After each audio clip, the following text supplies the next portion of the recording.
Dyma'r myfyrdod ar gyfer Mai y 5. Diolch am gyfle arall i addoli, boed i ni werthfawrogi'r cyfle i ddod at ein gilydd fel rhan o'th deulu. Amen. Eisiau darllen chydig o adnodau o Deuteronomium 22. Os gweli ich neu ddafad sy'n eiddo un o'th gymrodir yn crwydro, paid ei hanwybyddu, ond gyfala i dychwelyd iddo. Os nad yw'r perchenog yn byw yn dy ymyl, na thithau'n gwybod pwy yw, dos ar anifail adref a chadw ef nes y daw ei berchenog i chwilio amdano. Yna'r ho ef yn ei ôl.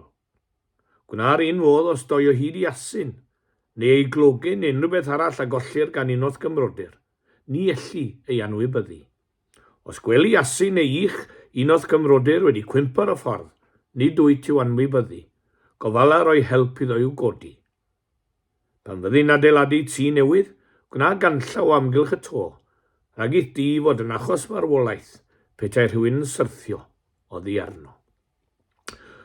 Ond dwi'n troi am destun i lyfr arall i lyfr y Diarhebion, adnod 28 o benod 22. Na symud mor hen Derfynnau, yr rhai o sododd dy dadau.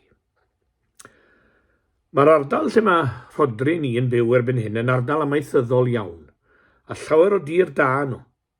Ac mai ardal o faol yw yn hardal ni, mae yma ffermydd godro da hefyd. Fyny yn y gogledd, o'r lle mae fy nheulu yn hannu, ffermydd mynydd yw'r mwyafrif, gyda tir digon gwael a'r graig yn brigo i'r wyneb mewn aml i gael. Fe sylwch yn arbennig wrth yrru trwy ardal traws fynydd yn y gogledd enghraifft. Oherwydd ansawdd y tir, roedd y dull o ffermio'n dra gwahanol i ddull ffermio dyffryn bras. I da nhw oedd Welsh Blacks. Dim o ddewis ond o raid. Roedd defaid wrth y cannoedd wrth gwrs, ond defaid mynydd Cymreig, nid y bridiau eraill. Eto, o raid, nid o ddewis.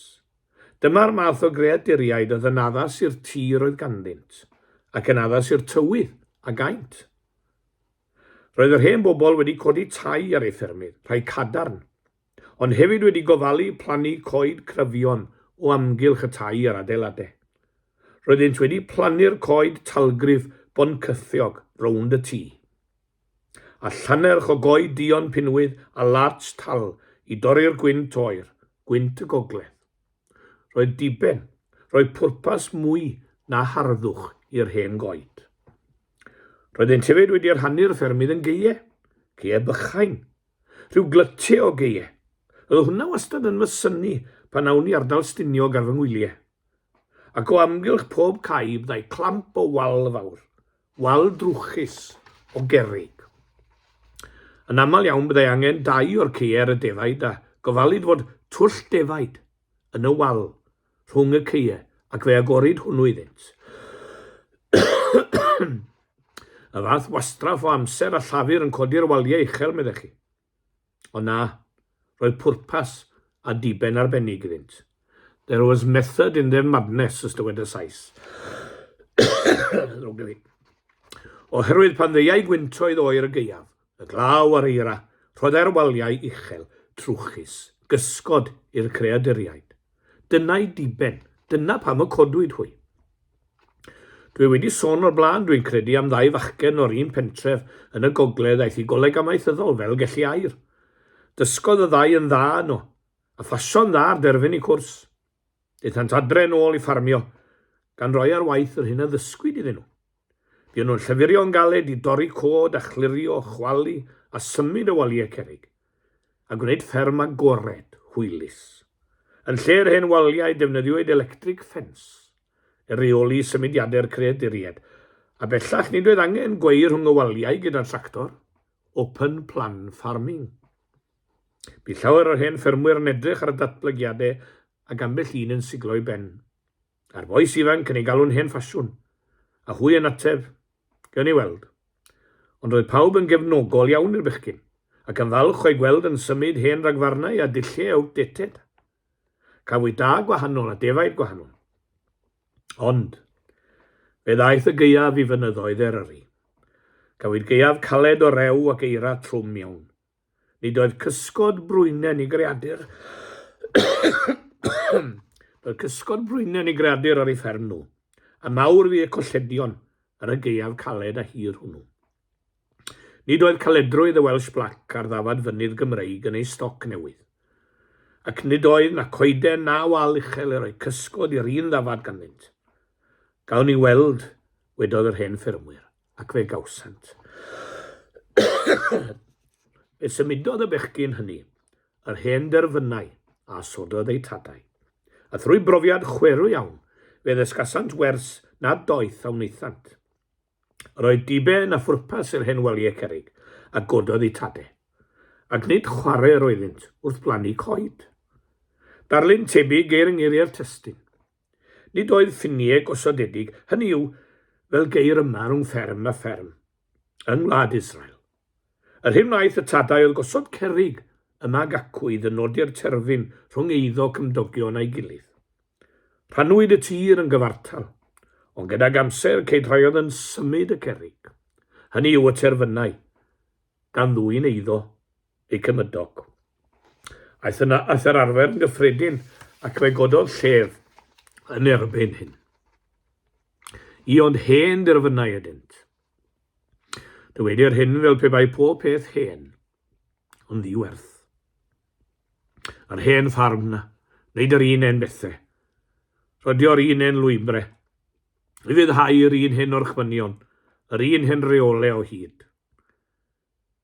Fe chwalodd hwnna'r terfynnau gan gymryd ei daith i le arall, ar hyd ffordd newydd. Ond gwyddom i ba le'r arweiniodd honno ef, i ganol clodi a noethni dwi'n sôn am mab a fradlon wrth gwrs. Chwalu'r terfynnau, taith i le arall, ffordd newydd, ond ei arwain i ganol clodi a noethni. Yng nghanol Ciba'r Moch, dechreuodd yntau feddwl am yr hen derfynnau, a sylweddoli nad rhwystrau oeddynt, ond pethau roddwyd i gadw safonau a gonestwydd ac uniondeb. Nad yw'r ffaith ei bod yn hen, ddim yn reswm dros wneud i ffwrdd â nhw. Daeth cyfnod prisiau uchel am hen gelfi, a bellach ni cher neb yn gwneud i ffwrdd ar un hen gelficyn heb ystyriaeth fanw. Ond daeth amser i ninnau ystyried o ddifri, y terfynnau a sododd y tadau, cyn symud o'r naill di. Credaf fod hyn yn wir a ninnau'n byw mewn cyfnod sydd wedi cymysgu cymaint ar wir werthoedd. Chi'n cofio'r stori am fachgen bach yn newid pris bethau yn ffenest y siop, a gwerth pob dim yn newid. Dwi wedi defnyddio darlun o benod 22 o lyfr Deuteronomium o'r blaen. Pan adeiladech di newydd yna gwneud gan llawiau o amgylch eith nen, fel na sodych waed ar dy di pan syrthio neb oddi arno. Ti to fflat, gosod can llawiau o amgylch y to. Gall yr adeilad fod yn wych, pob defnydd gorau ynddo, llawn o gadgets, ond gofala am y can llawiau. Ofna fod ein cenedlaeth ni yn adeiladu yn wych, ond yn anghofio'r can llawiau. I ni'n gwybod pris popeth, ond gwerth dim. Pan symuda pobl y terfynnau, ni wy'r dynion ble aros wedyn. Dim carreg, dim nod o gwbl, a mae dyn yn troi yn grwydrin. Tri o fod yn frenin i fod yn dramp. Mae llai o dramps ar hewlydd Cymru erbyn heddiw, ond llawer mwy o dramps ysbrydol. Digwyddodd hyn oherwydd fod symud y terfynnau wedi bod. Diolch i Dduw fod rhywrai ym mhob oes wedi ceisio cadw'r canllawiau, wedi ceisio gofalu am y terfynnau, ac wedi gwneud hynny ei mwyn ni. Pobl oedd am ofalu byddai rhyw ddiogelwch a chysgod i'w plant. Ein swyddogaeth a'n gwaith ninnau yw gofalu am ganllaw, am mir a therfynnau. Beth yw wedodd Waldo? Cadw'r mir rhag y bwysfil, cadw'r ffynon rhag y baw. Mae'n syniad bod chi gyd, heb i mi amalhau geiriau, yn gwybod am y pethau y cyfeiriaf atynt. Ynyddi'r dweud y gallwn wneud heb feibl a chapel a dydd Sul, ie a Christ. Na symudo dim o'r hen derfynnau a osododd dy dadau. Cleber gwag yw'ch crefydd, chi'n hen ffasiwn. Gai ddyfynnu, drwy adrodd pennill neu ddau, a dwi ddim yn ymddihiro i mi hadrodd o'r blaen oherwydd mi dybiaf ei bod yn werth gwrando ar ein neges. Tybed fi os ti'n meddwl weithiau wrth deithio drwy'r byd, i ti fynd yn rhy fawr i dysgidiau rhyw bryd. Wyt ti'n cofio amdana ti yn fachgen bach ar yr eilwyr gartre'n chwarae'n iach? Wyt ti'n cofio dy fagu ar ffedog dy fam? Pryd hynny roeddet ti'n ddigon byr dy gam? Ie, digon hen ffasiwn oedd hi, ond mi drafferthodd i dipyn i dy godi di. Wyt ti'n cofio? Wyt ti'n cofio hi'n sôn am ryw lwybr cil wrth gydion dy law i fynd i'r cwrdd ar ddi Sul? A wyt ti'n cofio hi'n sôn yn ei ffordd bach ei hun y bydde ti rhywbryd yn tyfu'n ddyn? Wyt ti'n cofio hi'n sôn am gymeriad pur a dy siarsiod i wastad i ddweud y gwir? Ac i fod yn garedig i bawb yn y fro am iddi ffeindio fod hynny yn talu bob tro. Wyt ti'n cofio? Wyt ti'n cofio diwrnod y cladsoch eich tad a chitha'n wen fwthyn bach gwyn yn y wlad? Ni wyddet bryd hynny beth oedd ystyr sant a dy fam wedi i gadael gyda 7 o blant. Ie, ti oedd yr hynaf o'r plant i gyd. Wyt ti'n ei chofio ein ymladd er gweitha'r hen fyd? Wyt ti'n chofio ein gweddio i gweddi fach glos pan oedd popeth i'w herbyn mor ddi ar nos? Wyt ti'n cofio? Ond gweitha'r gofid fe gadwodd y ffydd a mynd i gredu fod nerth i'w gael yn ôl y dydd. A weithiau, oedd thrwbl fe godau ei ffen wrth gofio am hwnnw fi gynt ar y pren. Wyt ti'n cofio'r enfeibl yn y parlwr bach ac enwaid y deulu ar ei gloriau iach, ac ôl bysed y fam ar hen lyfr y salma ac ambell i ddalen ac ôl ei dagra. Wyt ti'n cofio? Ond, tyfur i fawr i dysgidiau nes di, a chleba'r hen wraig oedd ei chrefydd hi. Ond clyw, mi e'r byd mewn noson yn fflam tas efe dim ond y cael gafel ar grefydd dy fam. Y grefydd ges di ar ei ffedog gynt, wrth swatio neu siôl pan oedd sŵn gan y gwynt. Mi ges di dy fagu, yn sŵn hyn emynau dew. Oes gobaith i'r rheini dy gadw di'n fyw? Y grefydd sydd yn dweud am y llwybr cil, am derfynnau, a Beibl, ac oedfaon, a Sul. Wyt ti'n cofio? Os ym ni'n cofio, fe nawn yn siŵr na symudwn mor hen derfynnau, a sododd ein tade, mwyn ei enw. Gawn ni orffen gyda gair o weddi eto. O arglwydd ein Dyw a thad yr holl genedloedd, a thad pob un ohonom. Diolchwn i ti am fawredd y gariad yn Iesu Grist. Yn y gariad un ddigon mawr i gofleidio'r holl fyd, ac i gadnabod a charu pob un ohonom.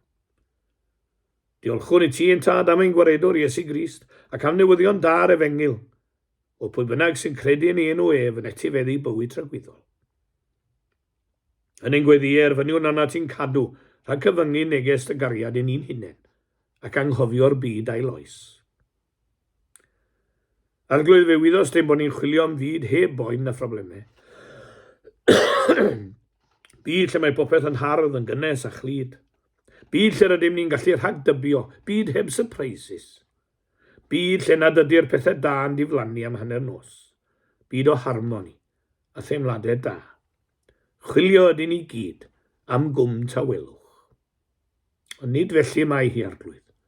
Byd o ryfeloedd, byd o boen, byd o fywydau wedi sigo a'i gadael yn bentyre ar domenydd sbwriel. Byd lle mae gobaith wedi adael i weidi. Arglwydd, allwn ni ddim deall y ffordd di o gwbl. Gyda'r nerth dod o'i thineb ath gariad, ond i fi ase ti wedi gallu gwneud pethau'n wahanol, gwneud pethau'n hawdd ac yn symlach, na dydy ni ddim yn deall. Golia ni, gyda dy air heddiw eto, a bydd yn gysgod dros yr holl fyd yma. Yn enw Iesu Grist. Amen.